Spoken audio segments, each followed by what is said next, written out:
देखिए, भारत की सुरक्षा एजेंसियों ने आतंकी साजिश को डिकोड कर दिया है। दहशतगर्दी की दुकान चलाने वाली सबसे बड़ी ताकत का पर्दाफाश हुआ है और पाकिस्तान की खुफिया एजेंसी आईएसआई के टॉप सीक्रेट का नाम S1 यूनिट है। यानी कि S1 यूनिट पाकिस्तानी खुफिया एजेंसी आईएसआई की सबसे खूंखार यूनिट ये मानी जाती है और पाक भारत का टारगेट नंबर 1 है और इसलिए इसका नाम S1 रखा गया है।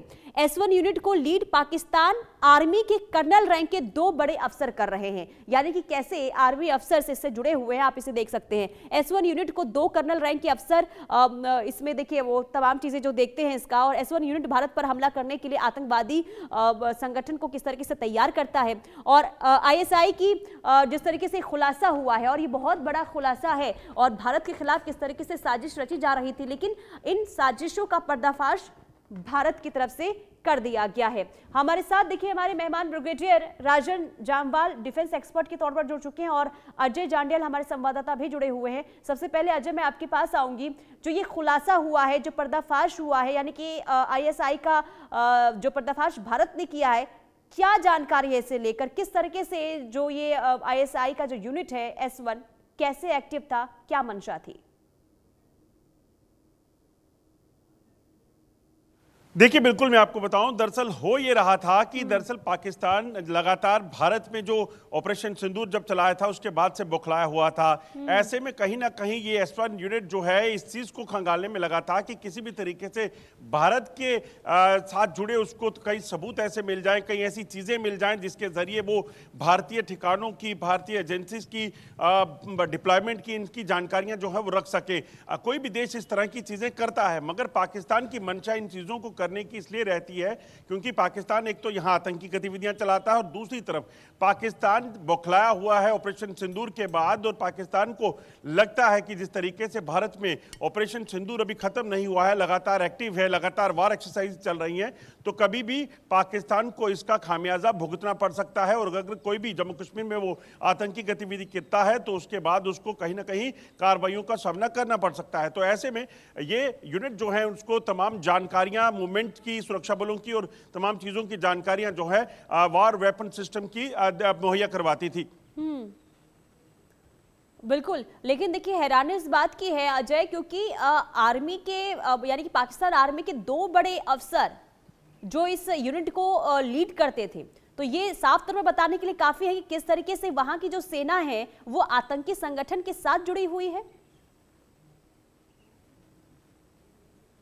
अजय, देखिए, बिल्कुल जिस तरीके से पाकिस्तानी सेना जो है दरअसल आतंकी गतिविधियों के साथ जुड़ी है, क्योंकि आतंक का जो पूरा खेल है पाकिस्तान का, वो पूरे तरीके से पाकिस्तानी सेना और आईएसआई चलाते हैं।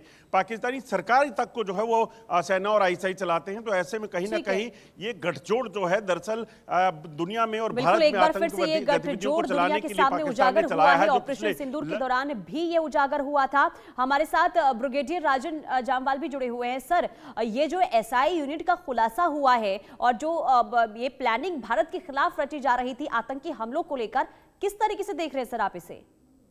देखिए, पाकिस्तान का हाथ भारत में जो भी आतंकवाद है उसके अंदर होना, उसको नार्को टेररिज्म यानी कि ड्रग्स की मनी से फाइनेंस करना, ये काफी पहले से मालूम था।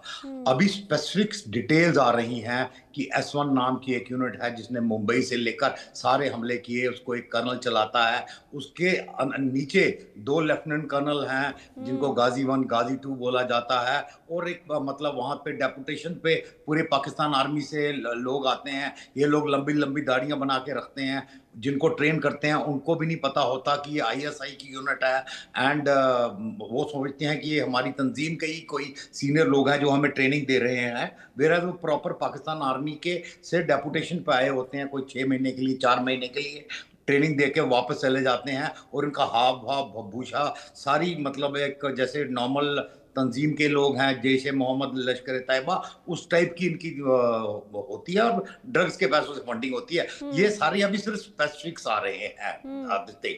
इसी प्रकार जो अभी हुआ ये जो हमला दिल्ली के अंदर जिसमें 10-12 कैजुअलिटी होगी, ये देखिए ये भी एक लार्जर कॉन्स्पिरेसी का एक हिस्सा है। अभी आपने देखा कुछ दिन पहले फरीदाबाद से तकरीबन 3 टन अमोनियम नाइट्रेट और हथियार और तो आरडीएक्स भी थोड़ा सा और काफी कुछ बरामद हुआ। ये एक डॉक्टर साहब को पकड़ने से हुआ जिसके कमरे में अनंतनाग में एक AK-47 मिली थी, वहां से शुरू हुआ। तो अभी आप इसको पूरे को देख, और ये जो हमला हुआ है अभी प्रिलिमिनरी रिपोर्ट फिर आ रही है, ये भी अमोनियम नाइट्रेट से हुआ है। Now ammonium nitrate actually high explosive नहीं है, पर ये बड़ा पावरफुल इंसिनरी बनता है। इंसिनरी मतलब जिसमें धमाके के साथ साथ आग भी लगती है। तो उसी वजह से आगे पीछे की गाड़ियां देखो आपने, उन सब ने आग पकड़ ली है। तो ये मतलब बिल्कुल टेलटेल साइन है कि वही अमोनियम नाइट्रेट, और 3 टन के करीब तो अभी फरीदाबाद से हुआ बरामद हुआ।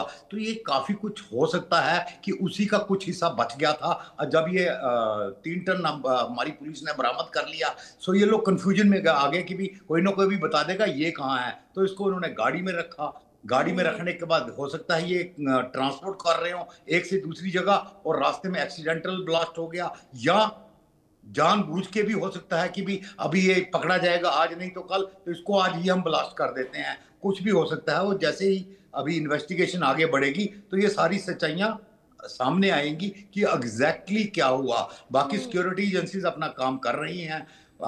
पुलवामा से इनके जो सस्पेक्ट्स हैं उनके कुछ रिलेटिव्स को उठाया गया है एंड इंटेरोगेशन चल रही है। फॉरेंसिक टीम मौके पर मौजूद है, आ जाएगी शाम तक। मतलब एग्जैक्ट रिपोर्ट्स की क्या क्या हुआ, क्या क्या केमिकल्स इन्वॉल्व थे और क्या क्या था गाड़ी में। गाड़ी की ट्रेसिंग हो रही है पूरी की किसने किसको बेची। तो आई एम श्योर अगले कुछ दिनों में इसकी पूरी डिटेल्स हमारे सामने आ जाएंगी। और जैसा भारत पहले भी कह चुका है कि हर हमला हम भारत के ऊपर हमला मानेंगे, तो इसको भारत पे हमला मान के अगली कार्रवाई हमारी सुरक्षा सेनाएं करेंगी।